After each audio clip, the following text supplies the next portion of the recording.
The rain came down in torrents that October night. Turning the city streets into rivers of neon and shadow, Dominic Russo sat in his car outside the Opera House. Waiting for a meeting he was already regretting at 38. He had built an empire through careful calculation and ruthless efficiency. He was the man other men feared. The name whispered in back rooms and dark alleys, but tonight, in the rain-soaked silence of his car, he just felt tired. The passenger door suddenly flew open. A woman tumbled inside, soaking wet and clutching a bundle wrapped in blankets. She was young, maybe late 20s, with blonde hair plastered to her face and terror in her eyes. "Please," she gasped. "Please, can I hide in your car?" "Just for a minute." "Please." Dominic's hand moved instinctively toward the weapon concealed in his jacket, but then he saw what she was holding. A baby, no more than a few months old, wrapped in blankets that were now getting soaked. "Lock the doors," the woman begged. "Please, lock the doors." Dominic pressed the lock button just as a man appeared on the street. He was tall, aggressive, scanning the area with the focused intensity of a predator. The woman ducked down, pressing the baby close to her chest. "Stay down," Dominic said quietly. His voice carried an authority that made her obey without question. The man passed by the car, cursing loudly, then moved down the street. Dominic watched in his mirrors until the figure disappeared around a corner. "He is gone," Dominic said. The woman slowly sat up, her whole body shaking. Now that he could see her properly, Dominic noticed the bruise darkening her cheekbone, the split lip, the way she held herself like someone who had learned to make herself small. "Thank you," she whispered. "I am so sorry for just barging in like that. I did not know what else to do." "Who was that man?" "My ex. My baby's father." She looked down at the infant in her arms. "He has been looking for us. I left him 3 months ago, right after Emma was born. I have been staying with a friend, but he found me tonight. I had to run. Where were you going?" "I do not know. Anywhere. I just had to get Emma away from him." Dominic should have told her to get out, should have sent her to the police or a shelter, should have done anything except what he was about to do. "I am Dominic," he said. "Sophia. And this is Emma. Are you hurt? Other than your face?" Sophia shook her head. He did not get close enough this time. "But he will keep looking. He always does." Dominic made a decision that would change everything. "I know a place where you can stay. Somewhere safe. Somewhere he will never find you. I do not have any money. I cannot pay you. I am not asking for money." Sophia looked at him with those frightened eyes. "Why would you help me? You do not even know me. Because I know what it is like to feel hunted. And because no child should grow up in fear, he put the car in gear. Trust me or do not. But if you want real safety, come with me now." Sophia hesitated for only a moment. Then she nodded. Dominic drove through the rain-slicked streets to a building on the edge of the city. It looked like an ordinary apartment complex. But Dominic knew the security was better than most government buildings. He owned the entire structure and used it for people who needed to disappear. "This is one of my properties," he said as they pulled into the underground garage. "The apartment on the 6th floor is empty. You can stay there. Who are you?" Sophia asked. "Someone who can keep you safe." He led her upstairs to a fully furnished apartment. Clean, modern, stocked with everything someone might need. Sophia looked around in disbelief. "I do not understand. Why would you have a place like this just sitting empty?" "I use it sometimes." "For business?" It was not exactly a lie. He did use these apartments for business, just not the kind of business she was imagining. "There is food in the kitchen, clothes in the bedroom that should fit you, diapers and formula in the nursery." "There is a nursery?" The previous occupant had a child. Sophia walked to the window, still holding Emma close. "Who are you really, Dominic?" "Someone who understands what it means to need protection." Over the next few days, Dominic found himself returning to the apartment more than necessary. He brought groceries, baby supplies, anything Sophia might need. He told himself it was just to ensure she was settling in, but the truth was more complicated there. Was something about Sophia that drew him. Maybe it was her strength. Despite her fear, maybe it was the way she held her daughter with such fierce love, or maybe it was just that he had been lonely for so long that even these brief visits felt like coming home. "You do not have to keep checking on us," Sophia said one evening. "We are fine. I want to make sure you are safe, Dominic. I am grateful for everything you have done, but I need to know what you want from me. Men do not help women like me without wanting something in return. Dominic looked at her for a long moment. I want nothing from you, Sophia. I am helping you because I can. Because I should. Because someone should have helped my mother when I was a child and no one did? The words came out before he could stop them. Sophia sat down slowly. Your father was a violent man who made our lives hell until the day he died. I was 10 when he finally drank himself to death. By then, my mother was so broken that she never recovered. She died when I was 16. I am so sorry, do not be. It made me who I am. And who are you? Dominic smiled without humor. Someone you should probably be afraid of. But I promise you this, I will never hurt you or your daughter. And I will never let anyone else hurt you either. 2 weeks after that rainy night, Sophia's ex found the apartment.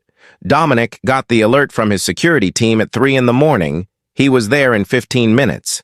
The man was trying to force his way through the building's entrance, shouting threats. Dominic approached him calmly. You need to leave. Who are you? Where is Sophia? I know she is here. She is under my protection now. You will not see her again, the man laughed. Your protection? You think you scare me? I will call the cops. She has my kid. Call them, Dominic said, and I will show them the hospital records from the night she came in with broken ribs. The police reports she filed and then dropped because you threatened her. The witnesses who saw you hit her in public? The man's face went pale. How do you... I know everything. I know about your arrest record. Your restraining order violations. Your debts.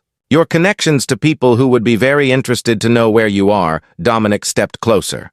You have 2 choices. Walk away now and never look for Sophia again. Or deal with consequences you cannot imagine. Something in Dominic's voice, in his eyes, made the man understand that this was not a bluff.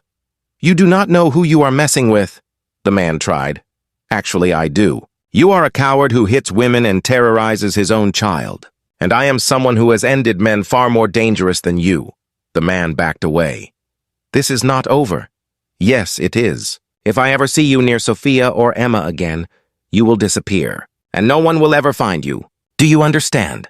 The man ran. Dominic watched him go, then went upstairs. Sophia was awake, Emma in her arms. He was here, was he not? Yes, but he is gone now.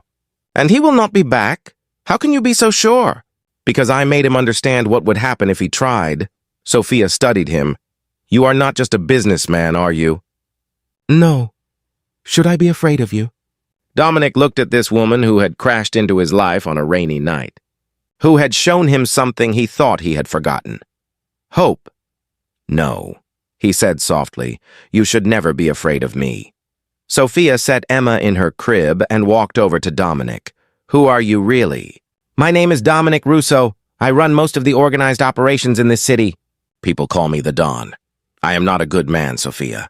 I have done things that would horrify you, but you saved us. That does not make up for the rest. Maybe not. But it matters to me. She reached out and touched his face. Thank you, Dominic, for everything. The touch undid something in him, years of careful control, of keeping everyone at a distance, of never letting anyone close enough to matter. I should go, he said, but he did not move. Dominic, why are you really helping us? Because when you got into my car that night, terrified and holding your baby, you reminded me of my mother, and I thought maybe this is my chance to do what no one did for her, to actually save someone. You did save us. Not yet. Not completely. Your ex is just one problem. There are others. Over the next few months, Dominic made sure Sophia had everything she needed. He hired lawyers who established her sole custody of Emma and got restraining orders with real teeth. He set up a trust fund. For Emma's future, he found Sophia a job in one of his legitimate businesses, something with flexible hours so she could be with her daughter, and slowly, carefully, he fell in love. Not with the idea of saving someone, but with Sophia herself. With her. Strength and resilience, with the way she rebuilt her life piece by piece, with how she laughed at Emma's baby sounds and sang lullabies in the middle of the night, with her refusal to let her past define her future. One evening, 6 months after that, Rainy night. Dominic came to check on them. Sophia opened the door with Emma on her hip. The baby had grown, becoming more alert and curious. When she saw Dominic, Emma reached for him. It had become their routine. Dominic would take Emma while Sophia finished dinner. He would hold her, talk to her, make her laugh. It was the closest he had ever come to feeling like he had a family. After Emma was asleep, Sophia and Dominic sat on the couch. "I need to tell you something," Sophia said. "What is it?" "I got a job offer in another city. Good pay, good benefits, a fresh start." Dominic felt something twist in his chest. "That is good news, is it?" "Because I do not want to go." "Why not?" "Because everything I care about is here. Because Emma lights up when she sees you. Because She stopped. "Because what?" "Because I am in love with you, Dominic Russo. And I do not care what you have done or who you are in the rest of the world. I care about who you are with me and Emma." Dominic pulled her close. "I am in love with you too. I have been for months. But Sophia, I am not an easy man to love. My life is complicated and sometimes dangerous. I know, and I do not know how to be what you need. I have never had a family. I do not know how to be a father or a partner. Then we will figure it out together." Dominic kissed her. It was gentle, reverent, full of everything he had been afraid to feel. 2 years later, Dominic stood in the nursery of the house he had bought for them, a real house with a yard and a swing set. Emma was 3 now, fearless and full of energy. And Sophia was 7 months pregnant with their second child. He had never imagined this life was possible. "Daddy, come play," Emma called. "Daddy." He still was not used to that word, coming. "Principessa." As he walked downstairs, Dominic thought about the rainy night when a desperate woman had crashed into his car. He had been prepared to send her away, to keep his distance, to maintain the walls he had spent a lifetime building. But she had broken through, all of it, and she had shown him that even someone like him could be saved. That love was not about deserving it, but about being brave enough to accept it. Sophia met him at the bottom of the stairs. "Thank you," she said. "For what?" "For being the man who stopped that night, for choosing to help instead of turning away, for giving us this life. You saved me too, you know. I was just existing before you. Now, I am living." They walked into the living room where Emma was building a tower of blocks. This was his family. Not the one he had been born into, but the one he had chosen, the one that had chosen him back. And as the afternoon sun streamed through the windows, Dominic Russo, the man everyone feared, felt something he had never expected. Peace if this story moved. You please like, share, and subscribe for more powerful tales about redemption, unexpected love, and the courage to protect those who cannot protect themselves. Leave a comment sharing your thoughts on second chances and finding family in unexpected places. Your stories remind us that sometimes the most broken people have the greatest capacity to heal and love.